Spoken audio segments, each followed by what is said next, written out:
Okay, ladies and gents, as you can see, we're talking about the law, and I fought the law and the law won. Most of you, I'm finding, are not done with your Hammurabi papers or having some serious questions about those.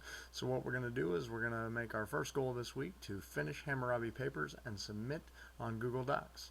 Next thing that we will need to do is what are the landmark contributions of ancient river valley civilizations, mostly Indus. This is going to be on your own this week. We'll get together on it next week. But if you're done with your paper and you're squared away, then you're going to have time to work on this note guide. It should be pretty relaxing for you, making sure that you are working towards the goal and not distracting others. How do the characteristics of government systems assist in the development of civilizations? Again, what we want to look at here, we're going to change our focus a little bit after talking to the high school. We want to see what is the purpose of government. So not only are we looking at characteristics, but why do we need governments? Additionally, how did the development of ancient civilizations contribute to the beliefs of polytheistic and monotheistic religions? In India, we're going to be talking about Hinduism and Buddhism. And what was the significance of the domestication of animals and plants to early civilization? Again, we're going to see something kind of unique here. These ancient herders started to look at the value of cattle, and that actually gets translated through some oral traditions into a pretty strong religious belief. The next thing that you need to be aware of is that we are only going to have 3 days this week: Wednesday, Thursday, and Friday. Let's look at Wednesday. We have the vocab sheet. We have the Indus/Ganges River civilization. Let me make this a little bit bigger. Note guide. You're going to need to print that out if you get done with your paper. We also have links to the DBQ packet, the DBQ outline, and how to DBQ formatting MLA part 1 and part 2. On Thursday, we're looking at the Ancient India web quest. Feel free to start using this any day this week so that you can start filling out that note guide. The Ancient India PowerPoint. Then Thursday evening, you're going to be watching this Ancient India PowerPoint. This is going to be my first attempt using Camtasia Studios, which I'm pretty excited about. Should spice these videos up quite a bit. And then Formative Friday is going to be your reading quiz. That will be done in class, and we will use that time to assess who needs what based on papers that have been turned in, trying to get feedback back to students, doing kind of some writing workshops for 7th hour, and then everybody else looking at the quiz itself. We need to be reading this week. We are looking at reading for India, and we need to make sure that we get into the textbook and get to work on some of that vocabulary.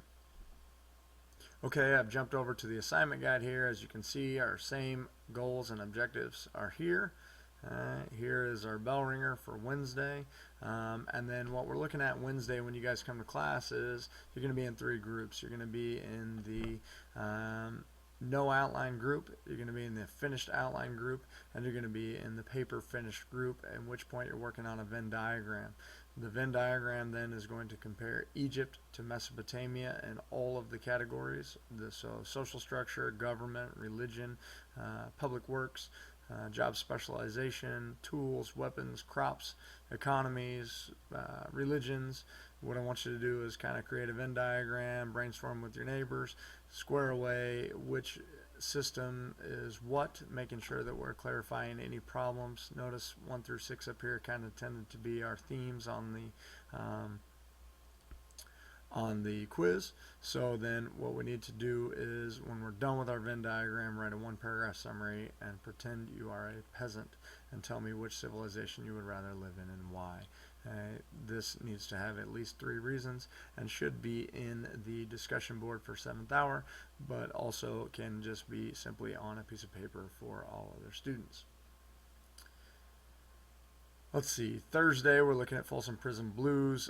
We're going to continue writing. In regular ed, we're going to be identifying grabbers, background information, formatting our papers, making sure that we have the sources both in the paper and in the text. We want to be able to find it. We're going to bracket the transitions. We're going to look at the conclusion sentences. We're going to identify the restatement of the claim, and we're going to be circling pronouns and contractions if there are any. With any extra time, we can read the web quest and work on the note guide. On Friday, we're going to be talking about the hurricane, wrongly accused individual, and the protest that was put together by Bob Dylan, and we're going to be submitting those Hammurabi's code. Notice that grading group B has been moved to Friday. So we actually have taken this assignment from week 3, and we've moved it to the end of week 4. So that should be pretty positive for you. If you have any questions about that, feel free to email me. Okay, as we talked about, you do have a reading assignment this week, so let's double check our assignment guide here, make sure we have the reading assignment. It's pages 67 through 91, so we're going to go back to our website homepage. We're going to click on the textbook link. Remember, the username and password is right here, so we'll click on the link. We'll go in and do our pre-reading strategy together. Make sure you don't look at my password, as it is different from yours. Click on the student edition. If you're at school and you're having trouble opening this, remember you've got to cut out the pop-up blocker. Always allow. And then up here we're going to our, okay, as we talked about, we're going to page 67, so go ahead and hit enter. I'm going to make this double page so that I can preview it. I'm going to go full screen here. Remembering we're looking at the pictures, things in the margin, bold stuff. If you want to have it read to you, you can click on the read to. So let's go ahead and turn the page. Early civilizations of India and Pakistan. This is the forgotten civilization that's discovered. I'm going to see some different types of statues that are going to probably look a little bit strange to me. Obviously, we can see that some of the art that they were doing is stone statues, also clay figurines. Some of the keywords we're going to come across are subcontinent, plateau, monsoon, Harappa, Mohenjo-Daro, veneration, Vedas, Raja, Indra, Brahmin, mystic, and acculturation. Now, some of the keys here, we're going to look at this geography to start with. You can see this is the actual Indus River Valley, and this over here is the Gangetic Plain, or the Ganges River Valley. And what we have is a unique situation in India. The Himalayas actually kind of block India off from the rest of the world, essentially, and what we have is a subcontinent, and India sticks out from the continent of Asia, but is quite large with a subcontinent. And then this little teardrop down here, we know it as Sri Lanka. So some of the ancient civilizations happened here. This is in present-day India and Pakistan. So as we continue to look through some of this stuff, that's a nice view. Natural features define the region. There is a plateau. The Deccan Plateau actually runs right through the lower central section. The Eastern Ghats and Eastern Ghats and Western Ghats. There are several little rivers that run out of this plateau, and the interesting thing about India is that they have monsoons that affect their climate, where we're dealing with snowmelt and rainfall in Mesopotamia and in Egypt that flood the areas. The Indians also are dealing with the monsoons, so we're going to see some unique adjustments to that, and it should make pretty apparent the purpose of religion when we talk, or of government when we talk about that. Other things that we're looking at: Indus civilization rises and falls. They have well-planned cities that revealed organized governments. Harappa and Mohenjo-Daro are keys. Those go into great detail in your web quest. Here's some of the digging that comes out of Mohenjo-Daro. Another thing that we find is a system of weights and measures for a currency. These little cubes were found in several different locations and several different geographic digs. People obviously made a living by farming. We're talking post-Neolithic revolution.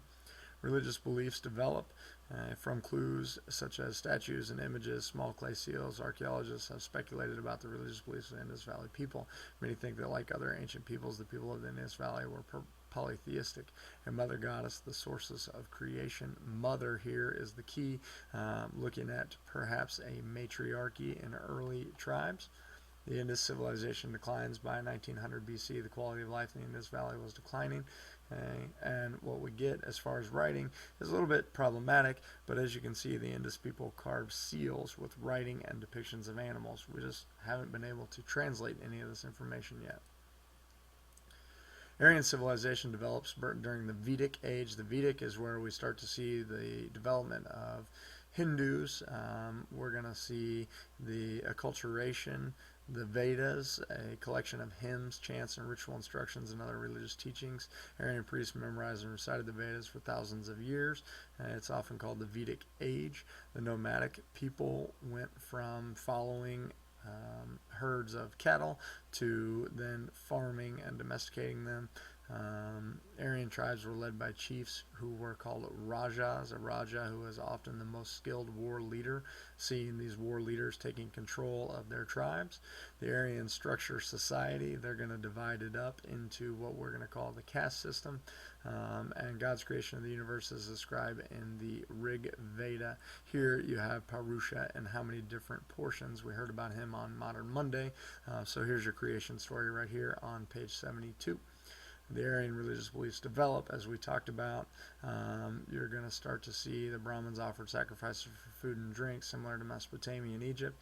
As the lives of the Aryans changed, so too did their beliefs. Okay? The Brahmin, or the priest, or the single spiritual power that existed beyond many gods of the Vedas, and that resided in all things. There was also a move toward mysticism. Mystics are people who seek direct communion with divine forces. As we keep going here, we have epic literature. It tells us about Aryan life. The Mahabharata tells of warfare and religion. It's actually one of the world's longest poems. The Ramayana teaches the values of behavior. And here is a little excerpt on the Mahabharata where you can see some of the figurines of gods and goddesses and a tapestry. Tapestry is a woven kind of carpet or wall hanging, talking about the central theme of the Mahabharata and the feuding families. If we continue through our reading assignment, we're looking at the difference between Hinduism and Buddhism. We're going to spend quite a bit of time talking about this next week, but basically the Ganges is a sacred river to them. We'll talk about sacred locations, talk more about the caste system. Here is a artisan covered each Hindu temple with the masterful carvings, including depictions of the various forms of God whom a temple was dedicated. This is Shiva the destroyer, Vishnu the preserver, and Brahma the creator. Again, we talked about Brahman being kind of the highest level. Other things that we're going to see are reincarnation, talking about karma, talking about dharma.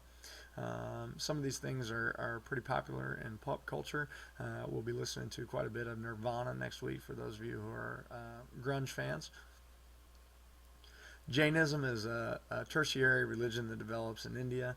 The caste system shapes India. Essentially, your social order determines what jobs you can have and what you can't have, who you can marry and who you can't marry. And as we'll see next week, some of these marriage practices are still in full swing today. We're going to see a large amounts of Buddhist statues.